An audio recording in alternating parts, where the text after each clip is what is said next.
Dan menikah itu bukan hanya mikir wajah, mikir usia, ganteng, no. Tapi di kehidupan nyatanya apakah kita saling perhatian atau tidak. Dan justru Masya Allah dari Bapak saya mendapatkan perhatian yang lebih kayak gitu. Alhamdulillah. Kak Ana sendiri dengan umur yang mungkin lebih tua, anaknya Pak Emen lebih tua dari Kak Ana. Kemudian cara mendekatkan diri dengan mereka akhirnya gimana, Kak? Sebenarnya tuh nggak ada cara sih Kak, nggak ada cara yang bisa digambarkan gimana cara mendekati mereka. Saya cuma jadi diri saya sendiri, terus berperilaku baik aja ke mereka sebisa saya, walaupun usia kita beda jauh. Mungkin di awal-awal banyak banget sih kayak gap kayak gitu ya, ada ini, ada itu, banyak lah. Tapi alhamdulillah banget sekarang anak-anak baik sama saya, menerima saya dengan baik, dan begitu pun alhamdulillah. Pokoknya alhamdulillah akhirnya kita bisa menerima satu sama lain. Amin, amin ya Allah. Kemudian di bulan Ramadan ini sendiri, kegiatan atau keseruan sebagai pasutri beda usia gimana Kak? Berjalan 4 tahun ini juga. Yes, nah justru di tahun ini Masya Allah banget. Kalau dulu kan saya yang suka masak dan lain-lain, sekarang tuh malahan sering bapak yang masak. Apalagi kalau sahur tuh kan kita perempuan kadang ada liburnya ya. Terus habis libur kayak gitu, jadi tiba-tiba bapak udah 2:30 bangun, udah siapin di dapur, udah tinggal makan, saya bangun, sholat tahajud dulu, baru makan bareng. Kalau masak pun kita masak bareng-bareng. Jadi kalau saya goreng ikan, bapak yang bikin bumbu sayur. Jadi lebih ke ya, cinta itu hanya sebentar, tapi kasih sayang lama-lama tuh akan timbul dan saling pengertian. Dan menikah itu bukan hanya mikir wajah, mikir usia, ganteng, no. Tapi di kehidupan nyatanya apakah kita saling perhatian atau tidak. Dan justru Masya Allah dari Bapak saya mendapatkan perhatian yang lebih kayak gitu. Alhamdulillah. Alhamdulillah, ini Pak Emen ini suami idaman nih kayak gitu. Ini sahur-sahur biasanya kan kalau cowok itu biasanya dibangunin atau tinggalnya makan aja ya kayak gitu ya kayak. Ini masak loh, ini Pak Emen. Kenapa Pak Emen kemudian mau melakukan hal-hal kayak gitu? Ini Mbak, seperti saya yang dulu bukan saya sombong, jam 3 udah bangun, udah berapa puluh tahun saya. Nah, jadi sekarang juga pun sering jam 3 bangun. Istri saya walaupun sekarang cuti atau sedang cuti, puasanya saya bangun terus. Kalau sebelum bangun, sebelum depan atau sholat, saya masak dulu sebentar, ditinggalin, udah sembahyang dengan ngaji Quran, dibangunin istri saya udah jam 4 atau setengah 4. Akan sembahyang enggak kalau tidak cuti ya. Kalau cuti ya bangun terus atau nanti setengah 4 atau setengah jam 4 lebih akan makan enggak. Kalau enggak, kalau makan makan. Kenapa Bapak pengen kayak gitu? Nah, seperti ini. Karena istri saya muda. Kalau dibentak-bentak oleh suami, pasti nggak enak. Kalau suami harus mengayomi istri yang muda. Karena kalau tidak diayomi, nantinya marah gitu. Tapi nggak pernah marah kepada saya. Ya cuma dugaan seperti itu, Pak. Kemudian ini kan kalian berdua usianya juga terpautnya cukup jauh ya jaraknya. Ya. Kemudian bisa dibilang kegiatan, kemudian kebiasaannya juga kontras beda jauh bakalan. Nah, kemudian cara kalian berdua untuk mengimbangi hal-hal itu seperti apa? Dengan cara memahami satu sama lain seperti itu kah atau bagaimana? Ya, betul sih Kak, kayak beda bang. Kalau Bapak kan lebih ke pertanian, yang saya nggak bisa kan kalau nanam-nanam, sedangkan saya lebih ke ngajar, dan Bapak nggak bisa kalau ngedit-ngedit. Jadi intinya saling melengkapi aja sih.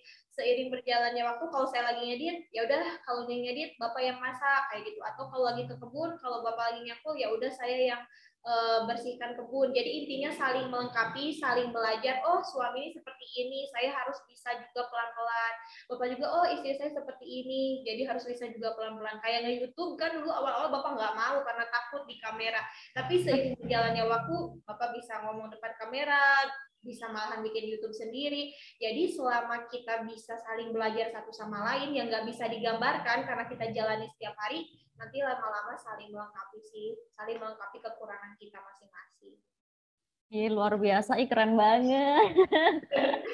Jadi gimana ya?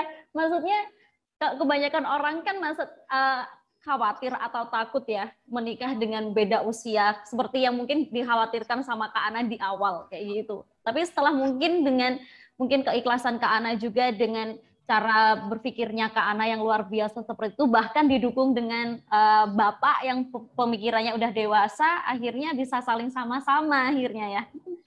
Tadi kita kan udah di awal juga ngobrol kalau Kak Ana sama Pak Emen sendiri juga punya media sosial masing-masing nih. Pak Emen dulu awalnya sempat marah atau nggak mau diajak buat ngonten nggak? Gini Pak, pertama saya berhenti dari kepala desa, saya bingung. Nggak ada kerjaan, paling dagang lagi, dagang doma atau dagang sapi kerbau, biasanya seperti itu. Ya saya udah tua, bingung, kecapean. Karena mau saya potong, mohon maaf Pak, karena dari kepala desa tuh nggak ada kayak pensiun kayak gitu loh Kak. Digaji saat menjabat aja kayak gitu. Oh gitu. Nah, kemudian? Jadi saya seperti ini. Kata istri saya, Pak, wah YouTube karena dulu saya pernah nge-YouTube tahun 2018 satu kali. YouTube berfiksi, skripsi.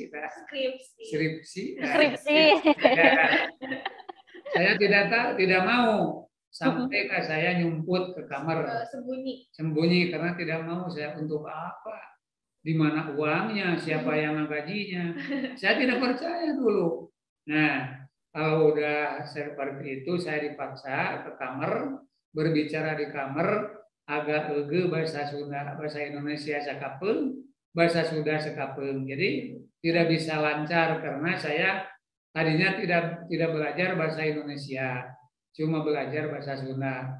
Dipaksa oleh istri saya takut atau malu sebetulnya karena saya udah tua tidak bisa berbicara bahasa Indonesia seperti itu. Tapi dipaksain, disadarin karena kalau tidak dipaksain istri saya marah, pemikiran saya.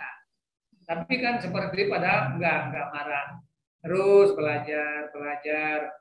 Tiba-tiba udah 2-3 bulan, 4 bulan ada yang manggil. Nah, itu manggilnya Anang. Bunda Asanti di Jakarta. Dipanggil ke Jakarta berarti? Ya, dipanggil ke Jakarta. Sampai berbicara, tadinya nggak percaya istri saya di DM oleh anak-anak Ibu Santi. Tadinya nggak percaya, langsung dikasih nomor WA, langsung ditelepon, ya betul. Berangkat ke Bunda Asanti ke Jakarta. Udah di Bunda Asanti yang nonton banyak. Langsung booming ya? Langsung booming ya. Pertama, nggak bisa berapa dolar, berapa itu nggak tahu. Perempuan saya pun juga nggak tahu. Nah, seperti itu. Kan udah belajar terus di YouTube istri saya jadi tahu, Pak, gaji hante kalau nanti sekian. Hah? Apa ngulang? Nggak percaya kan? Nah, nggak dari kades ya gajinya pasti. Nggak percaya saya karena saya belum pernah. Nah, pertama saya ada gaji, Mbak, mahuleng atau kaget gitunya 23 juta. Jadinya sedang kepala desa pun juga 5 juta.